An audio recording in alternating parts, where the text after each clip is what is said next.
All right. Hello, everyone, and welcome to our discussion about how the Family First Act may affect child welfare financing. With the Family First Act implementation kicking off this month, we wanted to take the opportunity to reflect on key findings from Child Trends' Child Welfare Financing Survey and how the Family First Act may change child welfare financing in the future. And advance the slide. All right, so before we get started, just a couple of housekeeping items. Just so everyone is aware, we are recording the webinar, and we'll post the recording and the presentation slides to the Child Trends website probably by the end of the week. And everyone right now, they are in and will continue to remain in listen-only mode. If you're having trouble hearing us, we suggest switching to your phone's audio. Once you dial in and enter the access code, you'll be asked to enter a personal audio pin that'll show up on the screen. So make sure you also use the pound sign before and after. If you have any technical difficulties, you can shoot us a note in the questions box. And speaking of questions, given the large number of people on the webinar today, we'll be taking questions using that questions box. So feel free to enter them throughout the presentation. And we'll stop and answer questions at the end. So let's take a moment and go over the webinar agenda for today. We'll start with introductions and then move into some background information on the Family First Act and the Child Welfare Financing Survey. Next, we'll present some of the findings from the survey that we expect could be affected by Family First Act implementation. And then we'll also talk a little about how we use the survey data and show you some of the fun products that we created with the survey results. And then finally, we will open things up for discussion. So this is our panel of presenters today. We thought it would be good to put up photos of us so that you can put faces with voices and names. I'll start. I'm Sarah Catherine Williams, and I'm a research scientist in the Child Welfare Program area at Child Trends. Friday is actually my 9th anniversary at Child Trends, and my work here has focused on evaluating child welfare programs, analysis of AFGAR's data and other administrative child welfare data, and of course, assisting with the financing survey. I do more on the dissemination end of things, so helping get our survey results into a useful and meaningful format, as well as supporting Christina in the data collection and analysis efforts. So Christina, do you want to go next? Sure. Hi, everyone. My name is Christina Rosenstein. I'm also a research scientist in the child welfare area at Child Trends. Sarah Catherine has me beat with her tenure here. I've been here about 5.5 years. And my work at Child Trends, specifically over the past few years, has been predominantly focused on financing, so the topic of today's webinar. But I've had the opportunity to work on a variety of different projects over the course of my time here, from work evaluating particular programs to doing implementation evaluations, all sorts of different projects that we've had here at Child Trends that focus on the child welfare system. So I'll hand it over to Megan for you to introduce yourself as well. Thanks, Christina. I'm Megan Seigert. I'm with the American Public Human Services Association. I'm a child welfare policy associate, and I manage our relationship with the National Association of Public Child Welfare Administrators, primarily right now working on implementation of Family First and major federal legislation. I've been at FFPSA under a year, so still relatively a newbie here. So you guys both beat me with your longevity. And before joining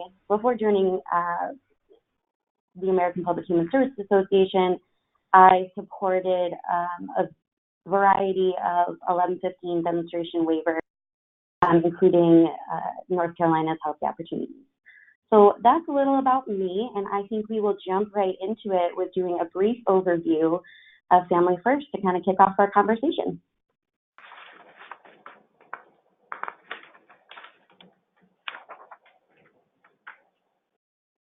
So Family First was signed into law as part of the Bipartisan Budget Act of 2018, and the implementation period began earlier this month when we moved into fiscal year 2020, with an optional 2-year delay until fiscal year 2022. Family First was widely supported and was a grassroots effort pushed from the field, and is an opportunity to bring child welfare into the face of prevention rather than reaction in the face of a family in crisis, and is largely a response to an emphasis on social determinants of health that we see across human services agencies. Family First reforms the federal child welfare financing stream, Title 4E and Title 4B of the Social Security Act. Federal spending in child welfare has steadily decreased, and Family First is an opportunity for the first time to allow state agencies to pull down federal dollars for services other than maintenance payment for foster care, meaning their housing, clothing, everything that goes along with taking care of a child. And it opens up the money regardless of family income, which has historically allowed for federal spending to remain low in child welfare. New federal funds can be used for mental health services, substance abuse treatment, in-home parenting skill training, and services may be provided for up to 12 months for children who are at imminent risk of entering foster care, their parents, kinship caregivers, and pregnant or parenting teams. States and territories set their own definition of what a candidate for prevention services is exactly based on their specific populations. And in-home parenting skills does not necessarily mean that the services have to take place in the child or parent's home. Prevention programs must be evaluated and rated by a prevention services clearinghouse that was also established by Family First, and that grant was awarded to APP Associates. Programs will be rated as either promising, supported, or well supported. Family First intentionally rose the standard of evaluation applied to evidence-based programs, and as a result, the clearinghouse is moving more slowly than anticipated, and currently, with the start of implementation earlier this month, only 12 programs have been rated, and I believe only 6 of those are rated well supported.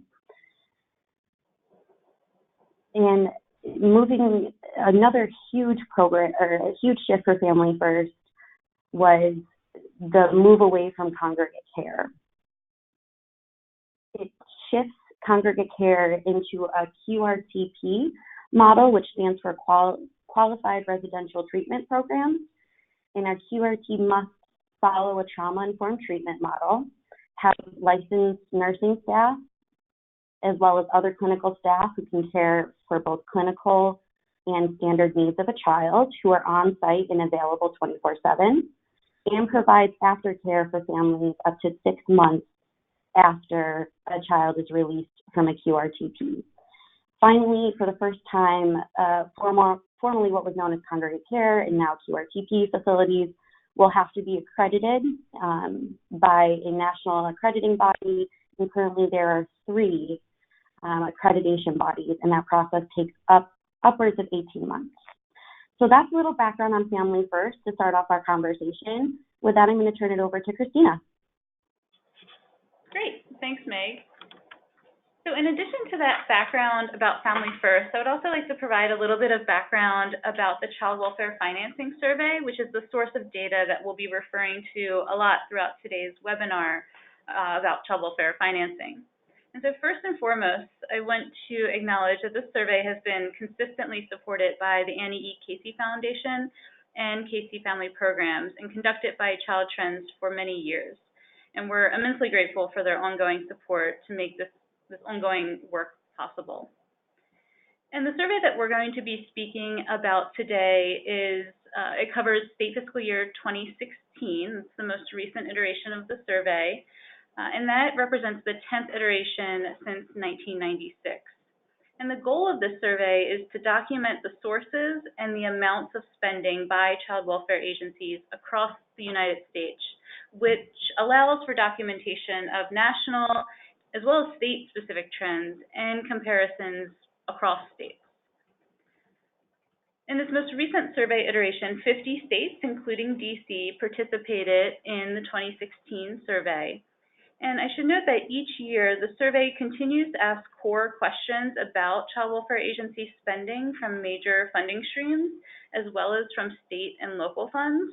And this allows us to make comparisons over time. However, we also adapt the survey each year to keep up with kind of the latest in the field and what people find interesting. So for example, in the 2016 survey, we added new questions about the kinds of prevention services child welfare agencies fund. We added questions around spending on family foster care versus congregate care. We asked about the top funding sources that are used for various categories of service, like prevention versus out-of-home placement versus adoption and guardianship, and so on. And we also asked a question about spending on evidence-based practices. And as you can see, a lot of these topics, some of these topics are relevant to Family First. So a bit more background about the survey instrument before we dive in. The 2016 survey collected data on child welfare agency expenditures on child welfare services and activities. And so to break that down a little bit more, the way we define expenditures is up here on the slide, and basically it's all expenditures in that state fiscal year for the programs, the case management, the administration, and operation of a state's child welfare service system. I should flag that these are actual expenditures and not unspent allocated or appropriated dollars. And then by child welfare, we mean all of the following services administered by the Child Welfare Agency for children and young adults and families. And so you can see this includes prevention, it includes child protective services, out-of-home placements, adoption and guardianship services and supports, as well as services and assistance for older youth in or previously in foster care. So basically, in a nutshell, this survey, the Child Welfare Financing Survey, captures child welfare agency expenditures on child welfare services. So now I'll review a few of the key findings from the 2016 survey to basically lay the groundwork for a deeper discussion later about specific survey findings potentially impacted by the Family First Act. So the first key finding is that child welfare agencies reported spending $29.9 billion in federal, state, and local funds on child welfare services in state fiscal year 2016. And so this represents a 5% increase in total child welfare agency spending between state fiscal years 2014 and 2016. And among states that had comparable data in 2006 and 2016, total child welfare agency expenditures have decreased by 1% over the decade. And you can see here on this slide the figure with the trend line over the past decade. And so for those of you in the audience who are particularly detail-oriented, I'll flag one thing that I know may be driving you nuts. So you'll see in the graph, the figures presented there reflect an analysis of just 29 states with comparable data across all the 6 years that are in that graph. So that's why the state fiscal year 2016 amount in the graph, the $20.9 billion, differs from the total reported for 2016 in that circle on the left, the $29.9 billion. So that explains that there, if you were wondering. And despite an overall 5% increase in child welfare spending between 2014 and 2016, states varied widely in the magnitude and direction of changes in their spending. So of the 43 states that had sufficient data in both 2014 and 2016, 30 of those states reported an increase in expenditures, but 13 reported a decrease in child welfare agency expenditures. And then even beyond that, the increases ranged from tiny, less than 1% increases to 42% increases. And the decreases, again, ranged from tiny, less than 1% decreases to a 25% decrease. And so there are many possible explanations for this overall trend. One explanation has to do with changes in the child welfare population. Over the past decade, the number of children in care has decreased by 14%, even though there's been an increase in more recent years covered by this survey period, again, from 2016. And so this decrease over the decade aligns well with the finding that total child welfare agency expenditures have decreased over the same period, too. But we know the story is more complex than that. Beyond serving children in care, child welfare agencies handle referrals for maltreatment, they provide preventive services, and much more. And in fact, the maltreatment referral rate increased over the decade, which does not align with the decrease in spending. And also, the number of children receiving adoption and guardianship assistance and the number of substantiated cases of maltreatment, service costs, the needs of the child welfare population, child welfare practice changes, all of those things affect spending year to year, regardless of the changes in number of children in care. So while changes in the number of children in care may affect expenditures, it's of course not the only explanation. And so other explanations relate to how expenditures of particular funding streams have changed over time, which we show in this next slide. So before I get into the specifics of this slide, I'll just give a little bit of background about the different funding streams that we list here. These are the major federal funding streams that child welfare agencies use. And so the first one listed here is Title 4B of the Social Security Act. And that's a funding source that is specific to child welfare, and it can be used for the prevention of maltreatment, family preservation, family reunification, services for foster and adopted children, training for child welfare professionals, and adoption promotion activities. The next funding source listed here is Medicaid. Medicaid provides health coverage and services, including clinical behavioral health services to low-income individuals. One important thing to note is that on our survey, states only report Medicaid dollars that covered costs borne by the child welfare agency, or for which the child welfare agency paid the non-federal match. So that means our survey excludes Medicaid-funded costs for the child welfare population that were covered by another agency, like a health department or Medicaid agency, for example. And so our survey excludes costs associated with the traditional healthcare coverage. The third funding stream up on this slide is Temporary Assistance for Needy Families, or TANF. This TANF addresses four overarching purposes. One is to provide assistance to families so that children may be cared for in their own homes or in the homes of relatives. Another purpose of TANF is to end the dependence of parents on government benefits by promoting job preparation, work, and marriage. TANF also seeks to prevent and reduce the incidence of out-of-wedlock pregnancies, and it encourages the formation and maintenance of two-parent families. And so while TANF is typically thought of as a cash assistance program for low-income families, only about a quarter of TANF dollars spent in federal fiscal year 2016 were actually used to provide basic cash assistance for families. Because TANF funds are designed to be flexible, as long as they fall into one of those four purposes of TANF, these TANF dollars can be used for a wide array of services and supports aimed at achieving one of those four goals. And so states tend to use the flexible funding for supporting child welfare activities in many cases. There's also the Social Services Block Grant, or SSBG. This is another source of flexible funding to promote self-sufficiency, prevent or remedy child maltreatment, reduce inappropriate use of institutional care, and more. And SSBG can be used for a wide variety of purposes, and child welfare is one of them. And then, of course, there's Title 4E of the Social Security Act, which we'll be talking a lot about today. This is another funding source specific to child welfare, and it can be used for foster care, adoption, guardianship, transition supports for eligible children, and child welfare workforce training, as well as the new purposes authorized under the Family First Act. And Title 4E is the largest federal funding stream for child welfare agencies.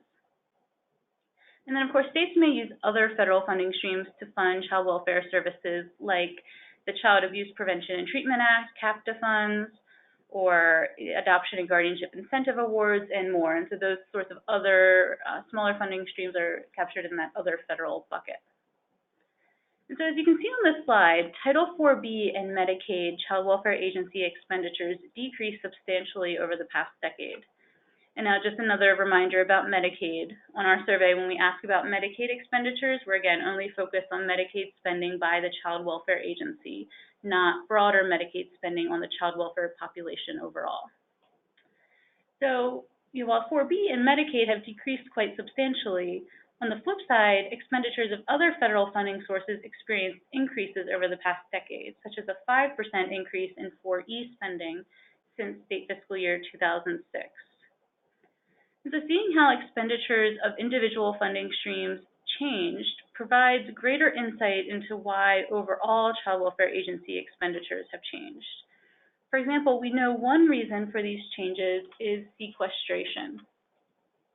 And so as you may recall, the Budget Control Act of 2011 stipulated automatic spending cuts starting in federal fiscal year 2013 if Congress was unable to reduce spending on its own. And while most child welfare funding sources were not affected by sequestration, two sources, Title 4B Subpart 2 and SSBG, were affected. And so the effects of sequestration are likely reflected in, but do not account for all of the 29% reduction in 4B spending over the past decade. That being said, SSBG spending by the child welfare agencies increased 8% since state fiscal year 2006. And so while at first glance this might seem restrained, kind of counterintuitive given sequestration, SSBG is not solely dedicated to child welfare. And in fact, total SSBG spending on services most relevant to child welfare agencies has increased in recent years, while spending on services less relevant to child welfare agencies, like services for vulnerable and elderly adults, for example, has decreased. So in other words, while the total SSBG allocation provided to states has shrunk due to sequestration, it appears child welfare agencies are accessing a greater proportion of these allocations than in the past. So apart from sequestration, appropriations for 4B programs that primarily fund child welfare agencies have decreased over the past decade. Title 4B is made up of two subparts. The subpart 2 is called the Promoting Safe and Stable Families Program, or PSSF. And this program primarily funds family support, family preservation, reunification, and adoption promotion and support activities. And so out of that total appropriation for the Promoting Safe and Stable Families Program, funds must be set aside for certain things. For example, funds must be set aside for the Court Improvement Program, for regional partnership grants that seek to improve outcomes for children affected by parental substance abuse. Funds must also be set aside for improvements to caseworker visits, as well as for research, evaluation, training, and technical assistance. And so after those set-asides are funded, then the remaining Promoting Safe and Stable Families dollars are available to child welfare agencies for services. And so in federal fiscal year 2006 through 2010, part of the total cost of that court improvement program that I just mentioned, part of the cost of that program was funded outside of 4B. But then starting in 2011, the full cost of the court improvement program was covered under the Title 4B Promoting Safe and Stable Families program. And so since court improvement dollars go to courts and not to child welfare agencies, this means that over the course of the past decade, fewer Title 4B dollars were left over for child welfare agencies after the court improvement program set aside was taken into account. And likewise, the regional partnership grants started in federal fiscal year 2007. Since many regional partnership grantees are not child welfare agencies, the addition of this RPG set-aside also reduced the amount of Promoting Safe and Stable Families dollars under 4B that are available to child welfare agencies. And I should note that there's one 4B set-aside that's dedicated to child welfare agencies, the funds to improve caseworker visits, and the amounts of money for that set-aside declined over the decade. And so I'm going to focus now on Medicaid, and you can see here that Medicaid expenditures by child welfare agencies decreased 46% over the decade. And so this observed decrease may be due to changes in how state child welfare agencies used Medicaid, rather than a decrease in Medicaid services for this population as a whole. And in fact, between state fiscal years 2006 and 2016, fewer states reported on our survey that the child welfare agency accessed Medicaid dollars. For instance, the child welfare agencies in some states reported that they've shifted costs for Medicaid-funded services to another agency, they've bundled or unbundled services, or they've transitioned from fee-for-service to managed care systems, and so on. And those sorts of administrative changes can affect how Medicaid is accessed in each state, and it could contribute to the observed decrease in child welfare agency Medicaid expenditures.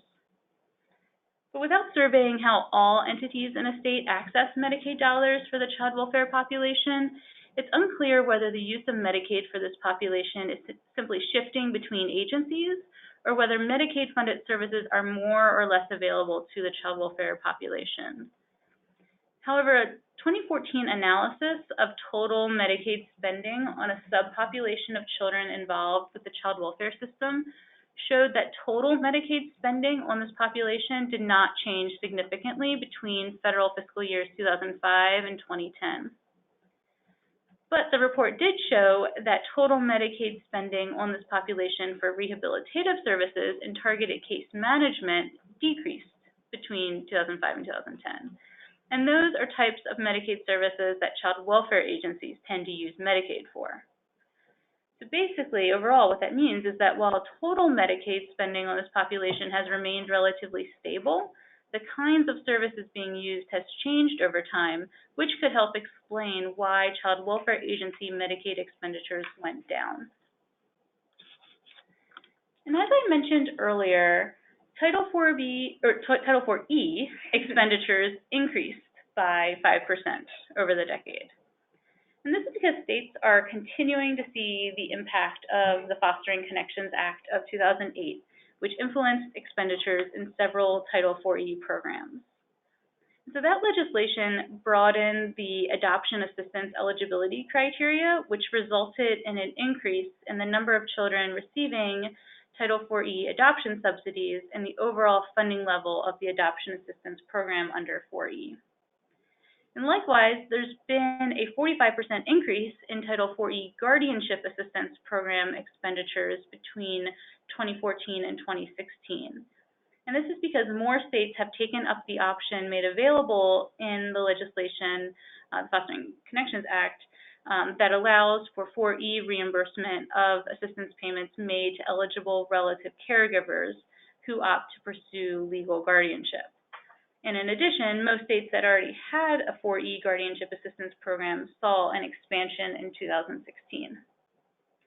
And in addition, the Fostering Connections Act allowed states to claim additional training costs starting in federal fiscal year 2009 and allowed for Title IV-E to be used for the costs for youth ages 18 to 21 who remain in foster care, depending on some other eligibility criteria. And then beyond Fostering Connections, this increase in total 4E expenditures was also driven by a rather large increase in Title IV-E waiver expenditures between 2014 and 2016. And I'll just mention briefly that Title IV-E waivers provided states with an opportunity to use 4E funds more flexibly. So I know that was a ton of information, but I think that's helpful to sort of provide some background and some context to better understand why we're seeing the trends that we're seeing in overall child welfare agency expenditures. Another key finding from our 2016 survey was that child welfare agency spending continues to be predominantly financed by state and local sources. And as you can see here on this slide, the figure shows the breakdown of all major child welfare funding sources in state fiscal year 2016 and shows that 55% of all dollars spent by child welfare agencies came from state and local as opposed to federal sources. And then after state and local funds, the second largest funding source is Title IV-E. And as you can see here on this graph, among states with comparable data during the past decade, the proportion of agency spending coming from state and local versus federal sources has held steady over the past 10 years. And again, a little side note for the detail-oriented folks on the line. The previous slide, I just mentioned that 55% of all dollars spent by child welfare agencies come from state and local sources, and here on this graph it says 56%. Again, that's just because the data for the graph here was limited to just those states for which we have data for 2006 through 2016.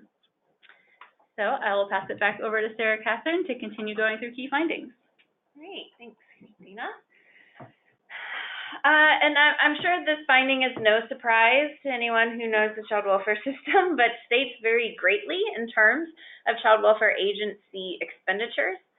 The graph here gives you some examples of how states vary in the proportion of funds that come from federal versus state and local sources. And the breakdown for all states is available in our the main report for the survey, if you're interested in looking at a particular state. Louisiana had the largest proportion of funds from federal sources at 78%, and Delaware had the smallest proportion at 17%. Of course, a logical question is, well, why does it vary so much? So we, on this slide, we're breaking down that previous one a little further. And as you can see here, states not only vary in terms of how they use federal versus state and local sources, but they also vary regarding their use of the main federal sources. And we've examined each state's funding composition and identified 4 types of funding profiles. The first one is a balanced funding structure in which the Child Welfare Agency uses a mix of federal and state and local funds and draws on a diversified selection of federal funding sources, so both dedicated and non-dedicated. And by dedicated sources, we mean those that are specifically for child welfare services versus non-dedicated that can be used by a variety of agencies. So federal, and the next example is a federal dedicated funding structure in which the Child Welfare Agency uses more federal than state and local funds and draws primarily from the dedicated federal funding streams, so like Title IV-E and IV-B, which are dedicated to child welfare. Then we have the federal non-dedicated funding structure, which is kind of the flip side of the previous one, in which the agency uses more federal than state and local funds and relies on more heavily on non-dedicated funding streams, so Medicaid, TANF, SSBG, which can also be accessed and used for other types of services. And then finally, we have the state and local funding structure, in which the Child Welfare Agency relies primarily on state and local funds instead of federal sources. And here we've shown you one example of each funding profile for 2016, and we provided the profiles for each state in the appendix of our report, again, if you're interested. And this variation across states is due to a lot of different factors, and we've identified, kind of 4 main factors. First is the ability to meet match requirements. While most states want to maximize the use of open-ended entitlement funds, like IV-E, to access as much federal support as possible, states must have sufficient funds to meet match requirements. So, for example, Title IV-E has a 50% match requirement for administrative costs. And the availability of state and local dollars, therefore, limits the use of some federal funding sources. So, for instance, if a state has limited state or local funds, it may prefer to rely more heavily on federal funding streams that do not require it to contribute state and local matching funds, such as SSBG. The characteristics of the children served by the Child Welfare Agency can also affect which funding streams are used due to eligibility criteria associated with certain funding sources. For example, the Title IV-E income eligibility requirements. So for instance, if a state has few children that are eligible for IV-E or Medicaid, the Child Welfare Agency is going to be limited in its Title IV-E and Medicaid expenditures. There's also competition from other agencies for non-dedicated funding streams, like such as TANF or SSBG, which means that some child welfare agencies may find it difficult to access those sources. And this competition can be particularly great in times of economic downturns when pressures on TANF cash assistance are higher and leave fewer dollars available for other purposes. And in such cases, the Child Welfare Agency may rely more heavily on funding streams dedicated to child welfare purposes other than these broader funding sources. And finally, the federal funding stream requirements. Some federal funding streams have requirements like eligibility determinations, that can place a high administrative burden on states. It takes a lot to figure out who's 4E eligible.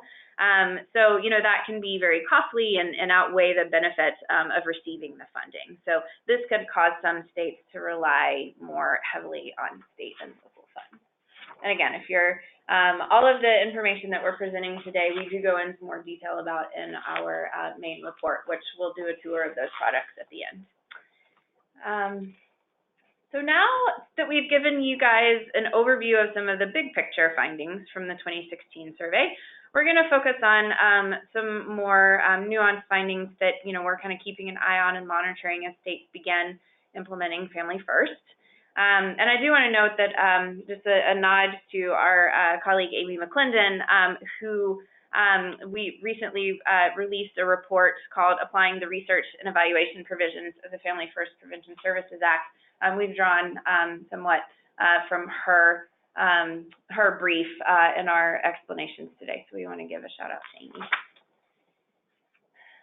All right, so a relatively small portion of child welfare agency expenditures are spent on prevention services as opposed to the other services that you see here in this graph. Almost half of child welfare agency spending involved out-of-home placements, and as you can see here, adoption and legal guardianship and home preventive services and child welfare protective services each made up between 15 to 18% of total expenditures. And then a small percentage was used for services and assistance for older youth, and there's also some other spending categories as well. And states, this is, we also in the main report broke out these expenditures by states, like federal funds and state and local funds, and when we break those out, we see a similar spending category spending patterns. So this finding from the 2016 survey is relevant to Family First because, as Meg alluded to earlier, with the passage of the Family First Act, states have the option to use Title IV-E funds for services to prevent children from entering foster care. In the past, 4E funding could only be used for prevention services through, child welfare waiver demonstration projects. But now, under Family First, children at imminent risk of entering foster care, which each state can define what that means. Their parents or caregivers, youth in foster care who are pregnant and parenting, all of these folks are eligible to receive time-limited evidence-based prevention services to prevent entry into foster care. And therefore, the Family First Act may increase child welfare agency spending on prevention, given the ability to now to seek Title IV-E reimbursement for certain prevention services. And this increase, may be evident as a greater percentage of expenditures being spent on prevention and a lower percentage on other services like congregate care. And we're going to talk more about how Family First may affect congregate care in a moment. So now I'm going to turn it back to Christina. Great, thank you. So in the 2016 survey, we also asked states for the top funding sources used for a variety of categories of services. And so for services for intact families to prevent child abuse or neglect or prevent foster care placement or reentry, the top funding sources used were state funds, Title IV-B, and Title IV-E, for example, through the waivers at that time in 2016. So Family First may allow IV-E to be a more significant source of funds for prevention. And given IV-E is an open-ended entitlement, this possible increase in the use of IV-E for prevention won't necessarily result in IV-E being used less for other services and activities. But again, as Sarah Catherine just mentioned, and I'll reiterate, we'll discuss more in a moment, the restrictions around congregate care, which may affect how Title IV-E is used. In addition, fewer child welfare agencies focus prevention spending on substance abuse and mental health services than other preventive services. So starting in the state fiscal year 2016 survey, we began asking states about their spending on different categories of prevention services. states ranked the top 3 categories of preventive services for which their child welfare agency spent federal and state and local funds. And so the figure here shows the number of states that ranked each preventive service in their top 3. The top services in 2016, as you can see here, were parent skill-based programs, caseworker visits and administration, which includes things like information and referral services, and financial supports, such as assistance with transportation or housing or childcare and other financial supports. But as you can see, there are a relatively small number of states where the Child Welfare Agency focuses its prevention spending on substance abuse and mental health services. So this finding is important given the need for these services among families involved in the child welfare system, as well as the ongoing opioid crisis that is straining a lot of child welfare systems right now. It's also important to note that while child welfare agencies may not be focusing their prevention spending on these kinds of programs, it is possible that the child welfare agencies in those states partner with other agencies like health departments to fund these kinds of services. So it will be interesting to see how Family First impacts this finding, given that Family First will provide support for substance abuse and mental health programs, as well as for parent skill-based programs.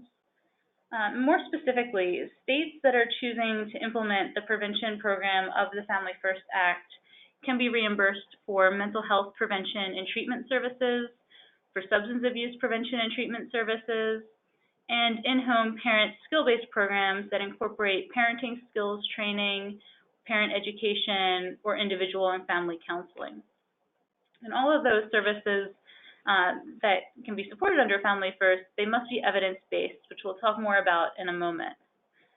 So as a result, Family First may elevate substance abuse and mental health services and have more agencies focusing their efforts in those areas. And I should note that right now we are currently fielding the state fiscal year 2018 Child Welfare Financing Survey. And on that survey, instead of asking states to rank the top prevention services, we're asking them to report the percentage of their prevention spending spent on each type of service. And so that's going to give us a more fine-grained look at how much is being spent on each type of service and how that might change over time. I will pass it back to Sarah Catherine. States also reported the amount of federal and state and local funds that their child welfare agency expended on relative or non-relative family foster care and congregate care. And state and local sources financed slightly more than half of spending on family foster care at 57% and congregate care at 64%. When children must be removed from their homes, the Family First Act prioritizes the use of family-based settings, particularly with relatives. The legislation establishes funding limitations on non-family placements. And reimbursement for the out-of-home placement needs of children will be limited to family-based settings, qualified residential treatment programs, also called QRTPs, when indicated by a child assessment, and special treatment settings, like, for example, pregnant and parenting youth that are in care. The legislation details criteria for congregate care placements, such as being trauma-informed, being licensed and accredited, requiring children to be assessed to determine, that staying in a placement, such a placement is appropriate. And, there are some other requirements as well. But if they don't meet those criteria, then 4E reimbursement for those placements is restricted. So, for example, if it was determined that an assessment didn't recur on time, then the agency runs the risk of not being able to seek reimbursement for that child. So, therefore, Family First might contribute to congregate care being financed even more heavily by state and local sources due to the restrictions on using 4E for such placements. And this year on the 2018 survey that's currently in the field, like Christina mentioned, we started asking for more detailed information on how congregate care placements are funded. Before, on the survey that informed this finding, we just asked for the top funding sources for out-of-home placements, but now we break that out by family foster care versus congregate care. So that way, that'll allow us to see how Family First contributes to any changes in the funding streams that are used for congregate care. On the 2016 survey, we also asked questions about child welfare agency spending on evidence-based practices, or EBPs. This was the first time we had asked that question. Only a small number of states responded to this question. Therefore, we weren't able to report national results. But our assessment is that state data systems are just not set up in a way that allow for the collection of these data in a straightforward manner. And while we can't produce national findings related to spending on EBPs, the fact that so many states struggle to report this information is significant and useful. So no findings is still a finding, and still useful information. In particular, states' inability to produce data on spending on EBPs will be of increasing importance as states begin implementing the Family First Act, since that legislation requires that states track spending on EBPs and promising practices in certain circumstances. So, for instance, under the Family First Act, states can receive federal reimbursement for specific prevention programs that meet the criteria for promising, supported, or well-supported practice, as defined by the clearinghouse. At least 50% of state expenditures must be on well-supported programs, and the remainder can be spent on promising and/or supported programs. Additionally, states can receive federal reimbursement for up to 50% of their expenditures on kinship navigator programs that meet the criteria for promising, supported, or well-supported practice. Under Family First, the states are required to report the services that were provided to each child and family and the cost of those services to the federal government. So we expect that the Family First Act will result in states being able to track their spending on EBPs more closely. And we're continuing to ask about EBP spending on the financing survey, so we'll be able to track this over time. We did refine the question for the current survey, where, for the 2016 survey, we defined evidence-based programs as a program with a rating of a 1 or 2 on the California Evidence-Based Clearinghouse for Child Welfare.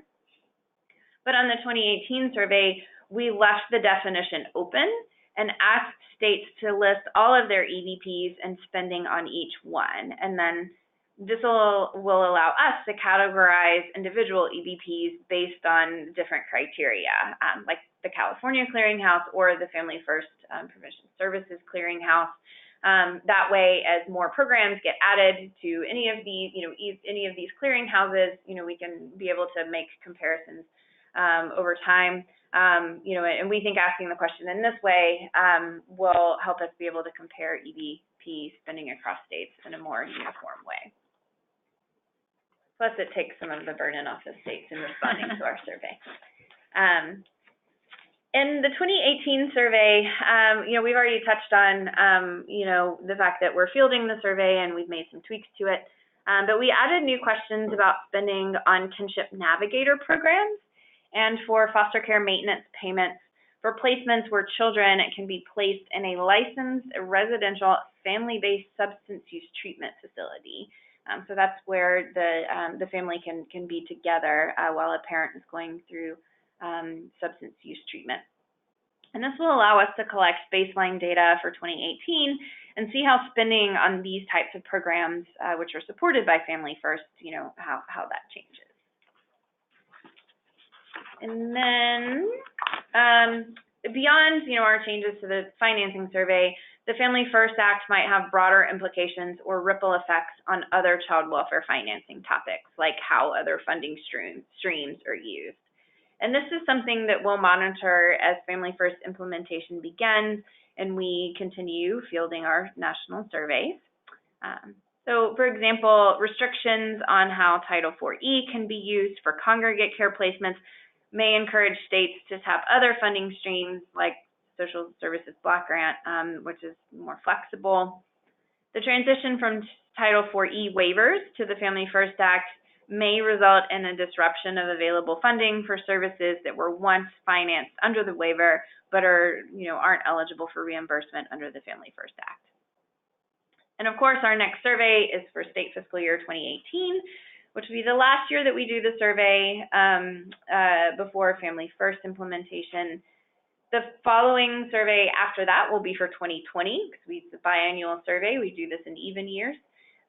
Starting with that 2020 survey, we will begin to see how this, landmark legislation has started to change the child welfare financing landscape among states that have begun implementation.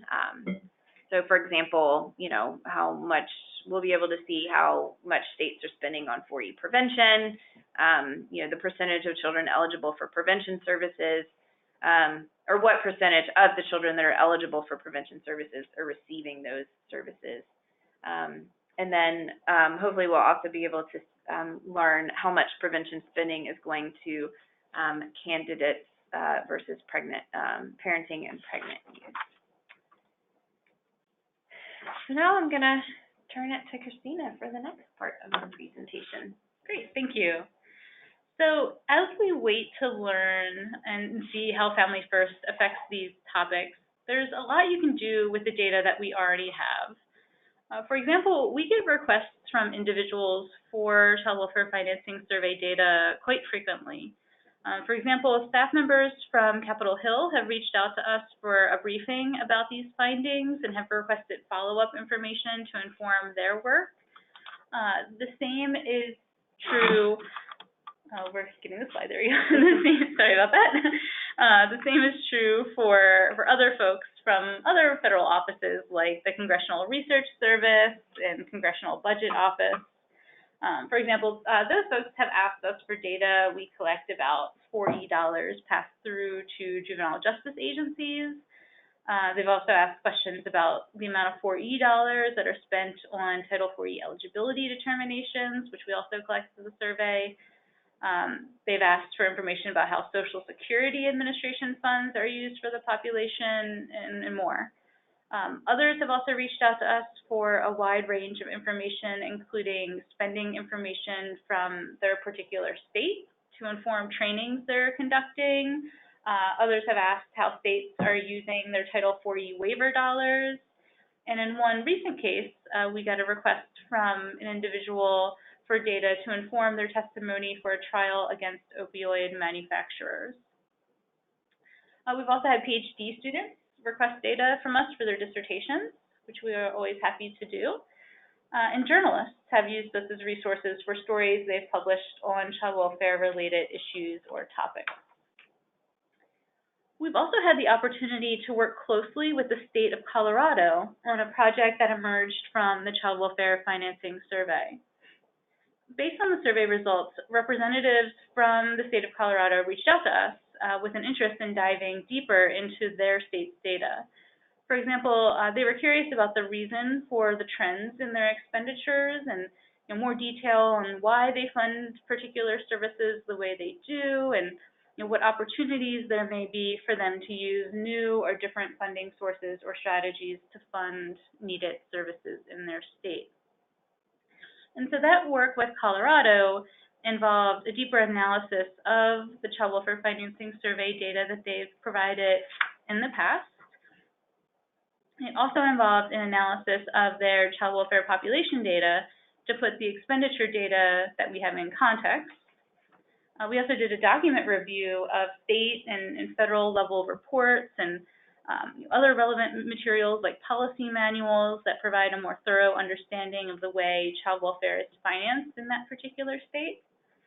We also did a news scan to see, to better understand that context in the state and how that may affect financing, whether there were any major news stories, changes in leadership or high-profile cases and, legislation that got introduced and other high-profile issues going on in the state that may help the state better understand, help others understand why we're seeing what we're seeing in terms of their expenditures over time. And then a big part of the work was also various interviews with stakeholders to better understand how the child welfare system is financed in Colorado and understand the changes over time. And so that work culminated in a report that provides a detailed overview of how child welfare is financed in Colorado, and it also has a series of recommendations for the state to use new or different funding sources or strategies for children and families in that state. And I should mention that that work was supported by the Colorado Department of Human Services, the Zoma Foundation, and Casey Family Programs. We also recently worked with youth villages on a report focused on financing of services and supports for older youth transitioning from foster care. We drew upon the financing survey data for that report and kind of used it as a springboard for further exploration into that important subpopulation of older youth in care and transitioning from care. And so we're well poised to help states and organizations answer these kinds of financing questions that they have, and other questions too that could come up. For example, some other financing questions we've heard from folks are, are there opportunities in my state to maximize existing funding streams? What financing strategies are other states using that my state could learn from? How much are we spending on whatever it may be, prevention or young children or older youth, et cetera? And how has that changed over time? How much are we spending per case, and how has that changed over time? That's a popular one. And why does my state rely so heavily or so little on federal funds as opposed to state and local funds? And so given our work on the Child Welfare Financing Survey and these other projects I just mentioned, we would be more than happy to discuss ways we can help you answer the financing-related questions that you have related to your work. So passing it back to Sarah Catherine, and she'll walk us through some of the resources that we have about these topics. Great. We've had a lot of questions coming in to the questions box about where you guys can access the information that we're going over, which is the perfect segue into this last little section before we get to discussion. All of the materials related to the financing survey are posted on the Child Trends website. The easiest way that I found to find them, and I access them this way myself quite frequently, is just to Google Child Trends and child welfare financing, and the first return result is the page where all of these products are. So if you don't have this URL handy, you can always Google Child Trends, child welfare financing, and we show up. So like we mentioned, we have a variety of sources dissemination products that come out of the financing survey. The first is the actual, the main report. So all of the information that we've covered today is in that report and in detail. We have state level data tables in the back. So if there's something that you wanted to learn more about, the main report is a really good place to go. We also post an Excel version of state level data. If you're interested in seeing, I don't know, if you're a data nerd like us and you like playing with numbers, that information is available as well in an Excel format, which is easy to use.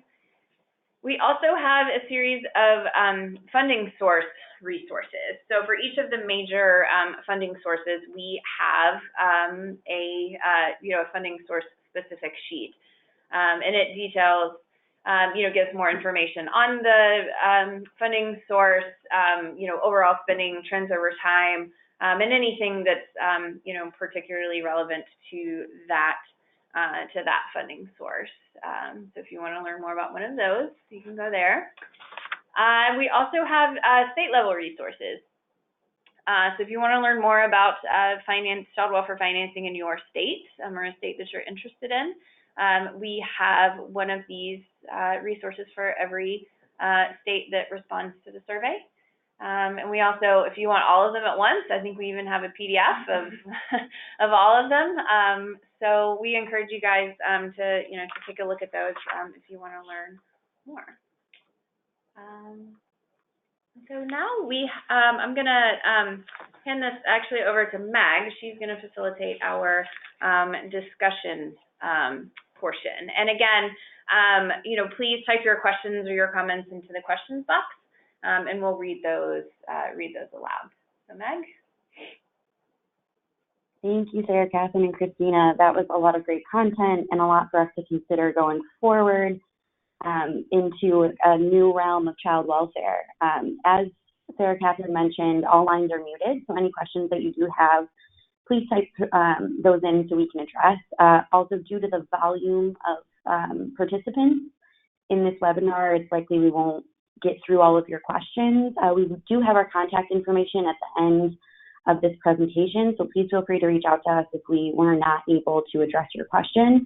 And this is an emerging and developing topic, so a lot of the answers to your questions are still ongoing. So we won't know everything. We are, unfortunately, aren't all powerful and all knowledgeable with child welfare, especially Family First still developing, but we'll certainly try our best.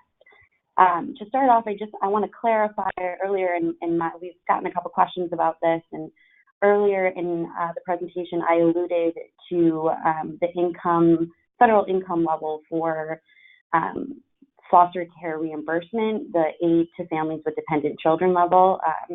That is, I want to clarify, is not touched in Family First, but it is not applied or linked to the prevention services funding. So that will not change. We also got a question on if there is plan to update the federal poverty calculation levels for child welfare services. It's been a discussion on the Hill. It wasn't touched in Family First, other than to just clarify it won't be applied. But that is a conversation that the federal government is aware of, that has not that level has not increased since 1996. And there are a few implementation bills for Family First that are kicking around the Hill right now, one of which does include an AFC D-link, but it's unclear on which bill will end up kind of going forward. So now that I clarified that, we'll move over to some questions that we have gotten from our participants.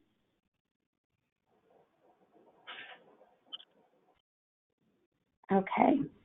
We have one where, considering that Title IV-E is the payer of last resort, do you think we'll see more of a significant funding become Medicaid in future surveys? Great. So this is Christina. It's a good question. I can take a stab at that one. So anything is really possible, and we're certainly going to monitor, that, if other funding sources increase or decrease and how that may be attributed to Family First. But given that our survey is just focused on Medicaid spending by child welfare agencies, and it's pretty minor, as you may recall on one of the slides, the Medicaid coin on that one slide was pretty small. I don't expect Medicaid to show up as a major source of funding for prevention among child welfare agencies. But that being said, an increased focus on prevention may cause more Medicaid spending to be focused on services for candidates for care. But I'm thinking that those services will probably be paid more through other agencies, like Medicaid agencies, health departments, that sort of thing, rather than through the child welfare agency. So as a result, given the way we structure our survey, just focusing on child welfare agency expenditures, it wouldn't show up on our survey. But again, that's just conjecture. My gut feeling at this point, but I could easily be wrong. So we'll definitely be monitoring that sort of thing as we continue to collect data through these surveys and get further into Family First implementation. Thanks, Christina. We also had a question on if we see a more increased federal spending in child welfare, particularly in prevention services, whether we would see state and local dollars free up for other programs, or whether they would most likely remain the same. Another good question. So we didn't touch on this very much because it gets a little bit into the weeds. But under the Family First Prevention Program, states have a maintenance of effort requirement, which means that they have to maintain a certain amount that they were spending on prevention services before Family First. And I should note that I'm kind of glossing over a lot of the nuances and details there, but just the broad strokes. There is this maintenance of effort requirement for states. So these new Title IV dollars for prevention, they can't be used to supplant state or local funds. The $4E are going to be above and beyond what states were already spending. But that said, there's a lot of aspects of Family First, as we were talking about today, that could impact how much state and local dollars are expended. One example of that we were talking about before is that there are those restrictions on the use of 4E for congregate care, and so those restrictions might end up causing states to have to rely more heavily on their own state and local funds for congregate care if they were using 4E in the past to finance those sorts of placements. And so, but again, that's going to vary state by state and how that shakes out. Great, thank you. We also have a question on, will programs developed through Title IV-E waiver programs be considered evidence-based interventions under Family First, since they already met federal requirements for evaluation and published results? I'll take that one, and Sarah Catherine and Christina, feel free to jump in. Family First established its own rigorous evaluation criteria. So previously rated programs under the California Clearinghouse, for example, those ratings do not count towards the prevention services ratings. Those programs to be eligible to pull down for Title IV must go through the prevention services clearinghouse that is run by Apt Associates, that is run with the Children's Bureau as well. So those previous ratings will not apply, and we've actually seen ratings be lowered by the Prevention Services Clearinghouse from the California ratings. Another really good question. We also had, is there a discussion about lowering the requirements to become a foster parent and grandparents and kinship of minors? That is another really great question. And yes, there's, with talks of Family First, there was a lot of talk around kinship care, particularly, and retention and recruitment of quality foster parents and what those requirements look like. And there's a few what they're calling grand family bills that are under consideration at the federal level right now to make it easier for kinship caregivers to take care of their minor dependents. Another really great question. And I will add to that, Meg, that was a great answer, that, as the Family First Act is, really focusing on, trying to move young people out of congregate care settings, that means there is an increase in the need for family-based settings. So it's great that, that there is a conversation going on about, how can we recruit more foster parents and, retain existing quality foster parents, as well as supporting kinship caregivers like grandparents and whatnot. So. Yeah, the general, the Family First overall is an attempt to address a crisis that's developing across the nation and in many states.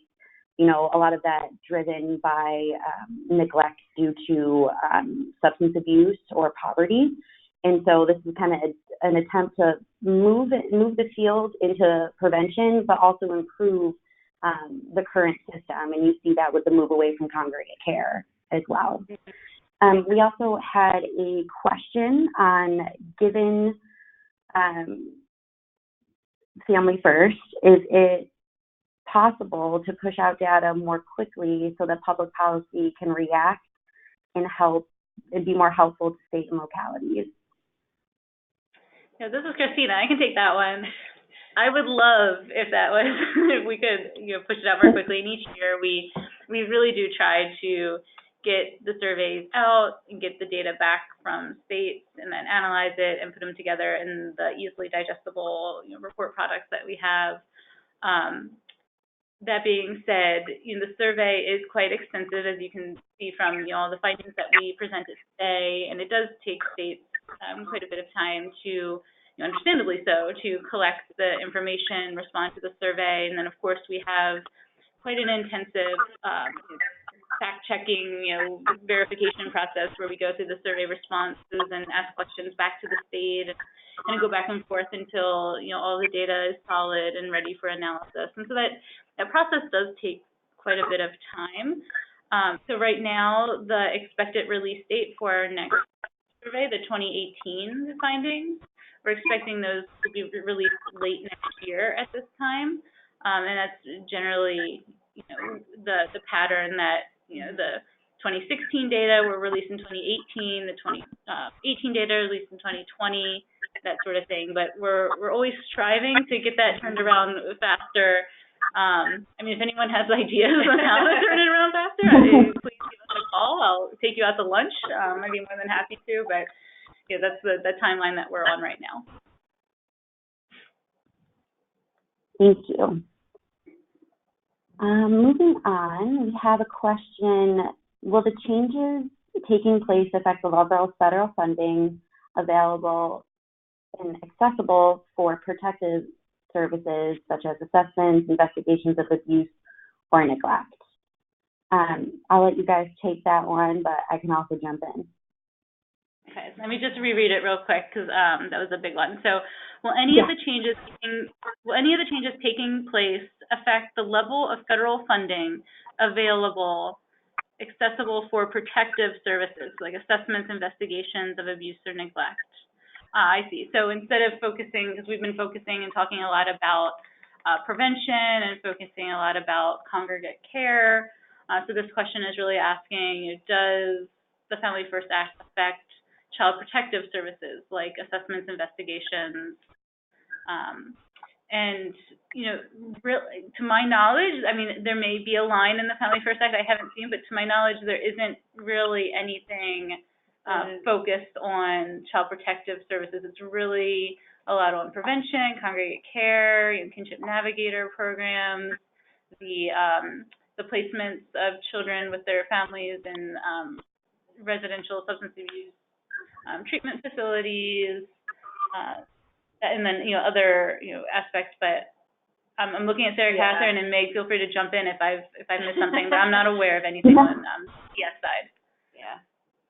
No, you are correct, and I think we noted it early that the only real, as it is now for federal funding that is affected would be the QRTP. We might see a shift to local, more local funding, and we touched on that earlier.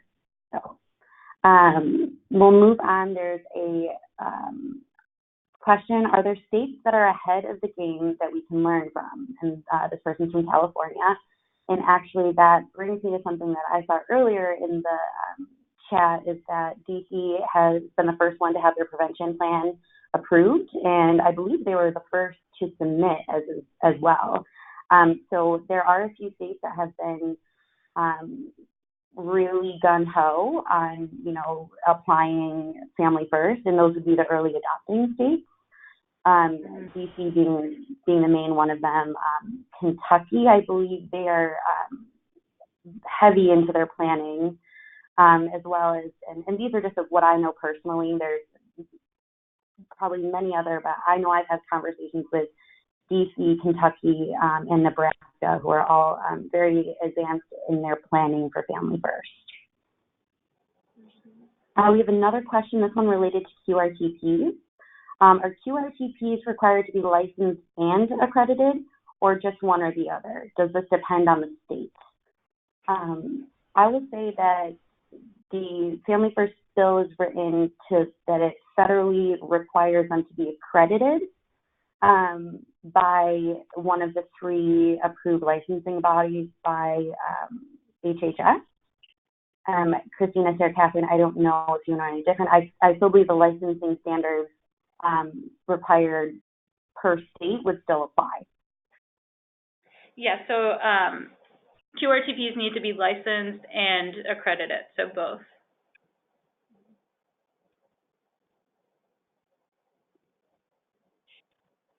Great, and we just have another note here that plans have been submitted for DC, Nebraska, Kansas, Kentucky, Utah, and Arkansas. And as mentioned before, DC is the only one that's been approved, and that was recently last night, I believe.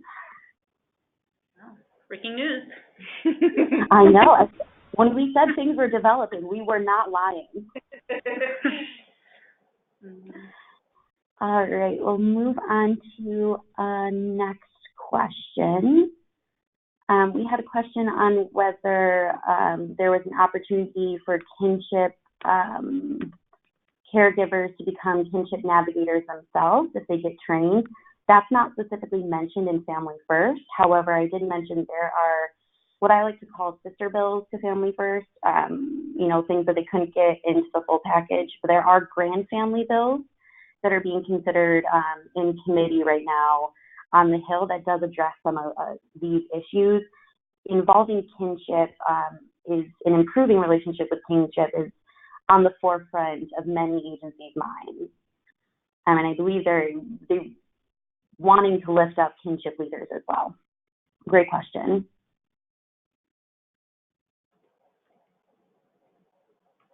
And I see just a few more. Sarah Catherine mentioned that all of these are available on the Child Trends, resources are available on the Child Trends website. And I believe that we will make these slides available after the presentation. Am I correct? Yes, the slides and the recording of the webinar will be available on the Child Trends website. Like I said, easiest way to find us, Google Child Trends, Child Welfare Financing, and we pop right up. So that's an easy way to remember how to navigate to us. Yeah. And I think that was all of our questions, or most of them that we could answer. Sarah, Catherine, and Christine, I don't know if you have any final thoughts. Yeah, I would just say thank you, everyone, for taking the time to join today. I hope you found this interesting. I know, financing is one of my favorite topics. I always love to see when there are hundreds of people who register for a webinar around financing, because then I know I'm not alone in the world for being someone who's interested in this topic. So to all my kindred spirits out there, I appreciate you joining today. Sarah Catherine, anything you would like to add? No, just thank everyone for joining us, and thanks to Megan as well for being our partner with this. It's nice to get to collaborate and bring our collective minds together. And if you do have any questions, about financing in particular, or about a certain state or funding stream, or about the implications of Family First Act, feel free to reach out to any of or all of us. And we'll be more than happy to answer any questions. Well, thank you, everyone.